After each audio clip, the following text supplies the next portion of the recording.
wanting to testify second. Okay. Good morning and welcome. My apology to everyone. You're kind of, with this setting, you're kind of down in a pit here. You know, but we appreciate your stepping forward, and if the arrangement makes you less than comfortable, my apologies, but thanks for being here today. Thank you so much, Mr. Chairman. Yes, we are in a pit, and I am stepping forward. Honorable Chairman Landon and members of the Senate Committee on Education, thank you for the opportunity to speak today about an issue that is of the utmost importance for the children, community, parents, taxpayers of Milwaukee, and residents of the state of Wisconsin. In education is the #1 tool that we can give our students to overcome the challenges that face our city, with devastating poverty being the greatest. So many of us in the legislature enjoy a sound education which opens the doors to new adventures, new careers, and new outlooks in life. I'm no different. My life as a high school student in Rufus King was well spent. Well, maybe I could have studied a little more. When I wanted to quit and my mother made me go, it was so I could go to college, then to law school, then into practice, and on to elected life. Without a sound educational system and parental involvement, my life would be marked rather differently today. The importance of education, both in my life and in the life of every child in Milwaukee, has led me to two very important conclusions. First, the governance structure of MPS is structurally broken and has not and cannot rise to meet the challenges placed before it. Second, Wisconsin must take a step to change this governance structure with a model that has worked to produce marked change and improvement in the educational outcomes of children. The Milwaukee Teach Act, or SB 405, is the product of those conclusions. The Teach Act, or Milwaukee Transform Education for All Our Children Act, is a compromise bill representing the transformational change that Governor Doyle and Mayor Barrett called for, and the importance of maintaining an elected school board, which is a value that Representative Colon and I insisted on and included. Transformational change of a school system for our children is the fundamental goal of this legislation, a goal that is rooted in the needs Milwaukee has and the change that President Obama has issued to us in Race to the Top application process. Milwaukee public schools are in need of transformational change. They cannot address the crisis that we have. Look at the facts. No one can doubt them. The data about MPS's educational performance is dismal. Milwaukee Public Schools is a school district that has been characterized as a district in need of improvement, or DI-5. Not because we failed 1 year, 2, 3, 4, but 5 years consecutively. And frankly, of 7 years, we failed 6.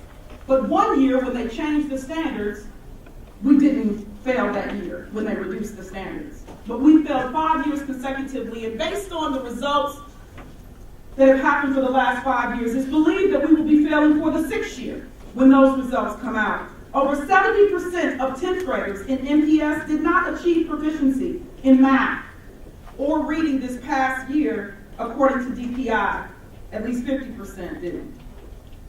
The new report from the National Center for Education Statistics shows Milwaukee's 4th and 8th graders test worse in math than most of their counterparts in the urban districts around the nation.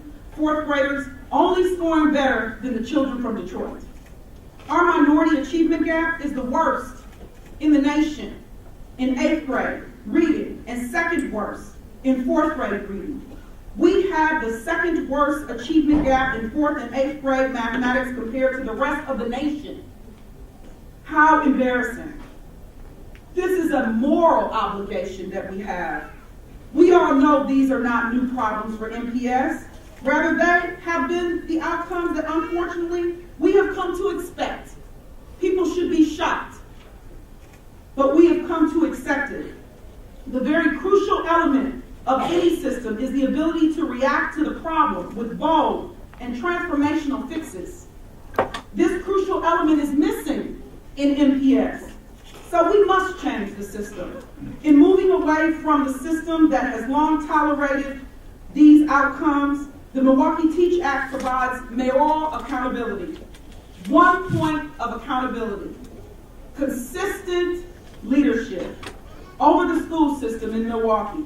Milwaukee will join with other districts such as Boston, Chicago, New York, Cleveland, that have mayoral accountability in places that have marked gains and improvements in their outcomes, especially in the lowest quartile of students.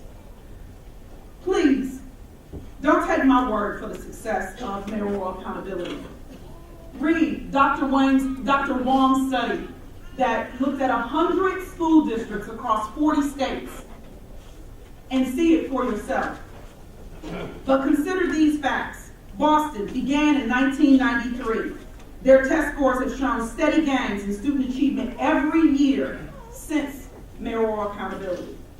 They've doubled their gains in proficiency in math and reading for 10th grade between 2003 and 6. In Cleveland, reading proficiency, 29% gain for 10th graders from 2004 to 6 when they started in 1997. In New York, they narrowed their achievement gap in math. A 12.5% gap was narrowed, and reading to 6.4.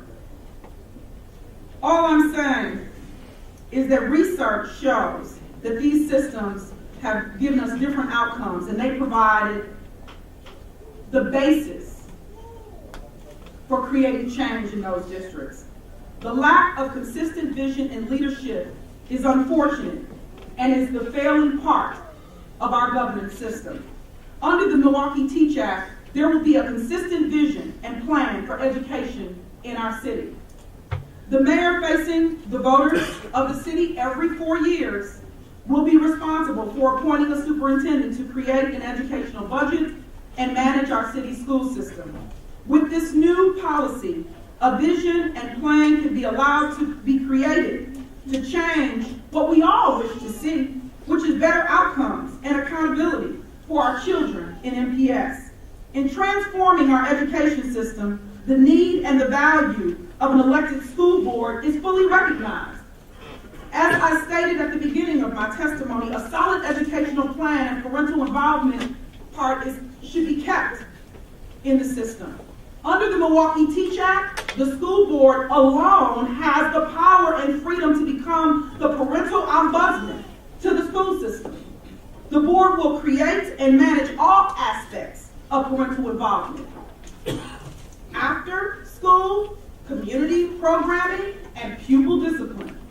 In addition, the board would be able to advise on the selection of the superintendent, on matters related to instruction and the progress of students.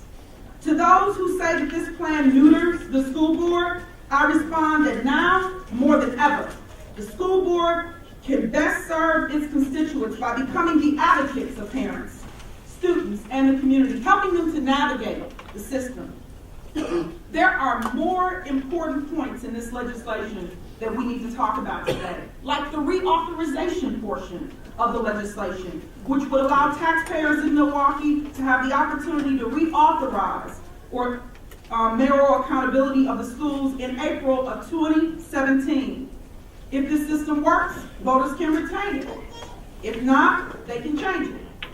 Financial and Budget Advisory Commission. The Milwaukee Teach Act requires that a commission of 6 members serve as an advisor to the superintendent on budget development and receive and review the annual GAMP audit of the district.